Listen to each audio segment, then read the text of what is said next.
Muli po isang pinagpalang araw po sa inyong lahat. Sa oras pong ito, patuloy po akong taus-pusong nagpapasalamat sa ating dakilang Diyos na banal na patuloy pong nagbibigay ng privilege opportunity sa akin na patuloy pong magamit na instrumento ng ating Panginoon na makapagbahagi po sa inyo ng kanyang mga minsay salita na patuloy pong magiging patnubay, gabay natin sa ating mga buhay, minsay salita po ng ating Panginoon na magbibigay po ng sapat na kaalaman patungkol sa kanyang kalooban, minsan salita po ng ating Panginoon na magpapatatag po sa ating pananalig at pananampalataya sa Kanya. Muli po sa panguna ng Banal na Espiritu, sa ngalan po ng ating Panginoong Hesus, nais ko po muling magbahagi sa inyo ng kanyang mensaheng entitled, Jesus is our only hope, o ang Panginoong Hesus lamang ang tanging nating pag-asa. Sa mensaheng ito, nais iparating ng ating Panginoong Diyos sa atin na sa ating Panginoong Hesus lamang natin matatagpuan ang pag-asa para sa ating mga buhay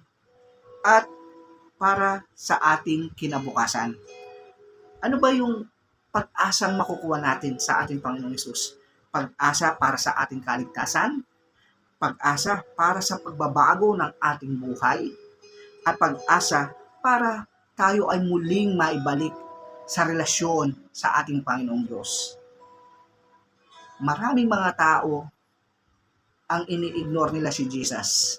Maraming mga tao ang hindi pinapansin si Jesus dahil ito po ang katotohanan. Hindi po sila naniniwala sa kaligtasan o hindi po sila naniniwala sa buhay na walang hanggan.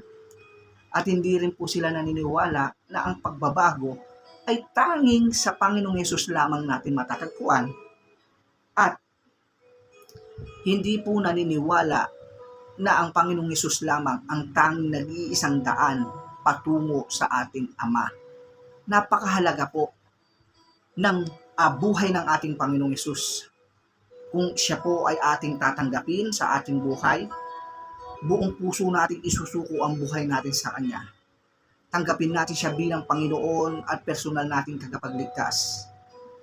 Ito po ang magbibigay na pag-asa ng ating Panginoong Hesus sa ating mga nananalig at nagtitiwala at naniniwala sa Kanya. Ang buhay na walang hanggan, ang pagbabago, at ang patuloy na pagkakaroon natin ng tamang relasyon sa ating Panginoong Diyos. Kaya ang pag-asa, kaya po yung mga ibang tao, hindi po talaga kumikilala kay Jesus o although kilala nila si Jesus, pero bakit they ignore him? Bakit pag sinishare mo si Jesus parang baliwala sa kanila? Bakit pag sinishare mo si Jesus parang hindi pumapasok sa puso nila? Dahil yun po ang katotohanan. They believe on Jesus but they don't believe in salvation. They don't believe na si Jesus lamang ang makapagpabago sa atin at they don't believe na si Jesus lamang ang tanging daan patungo sa ating Ama. Naniniwala sila. Oo, naniniwala sila kay Jesus, pero hindi sila naniniwala doon sa mga bagay na ibibigay ni Jesus sa atin.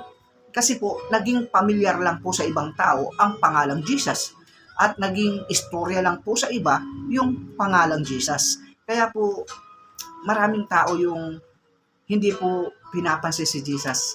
Kahit na i-share mo ng i-share sa kanila, si Jesus ay hindi po pumapasok sa kanilang puso yung ginawa na sakripisyo ng ating Panginoon upang magkaroon lang tayo ng pag-asa, di po ba?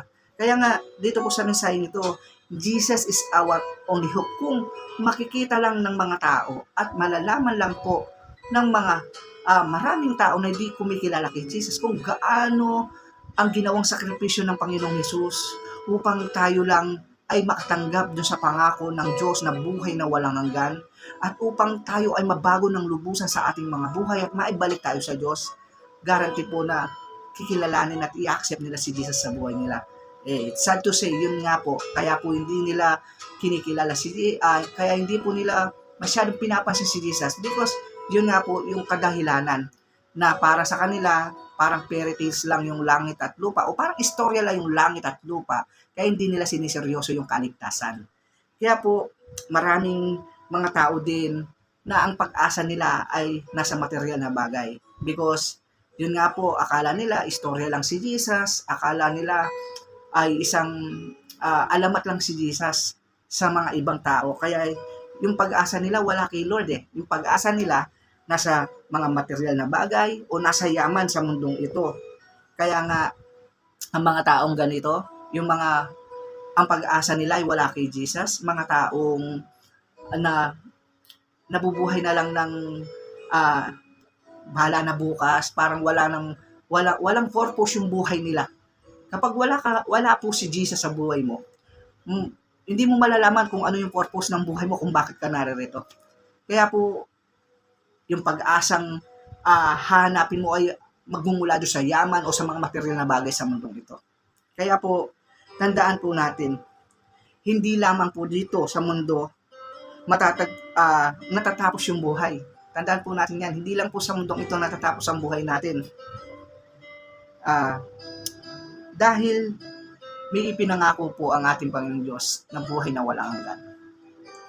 Kaya po, sa mga nakakarinig sa oras na to, naway buksan po ng Panginoong Diyos ang mga puso ng bawat isa at bigyan po tayo ng pangunawa kung gaano kahalaga ang Panginoong Hesus sa ating buhay.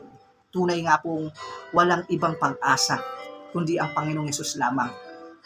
Ang pag-asa natin sa buhay na walang hanggan o yung kaligtasan, pag-asa natin upang tayo lubusang mabago ng lubusan, pag-asa natin na patuloy na makilala natin ng lubusan at totoo at maibalik po ang relasyon natin sa Diyos.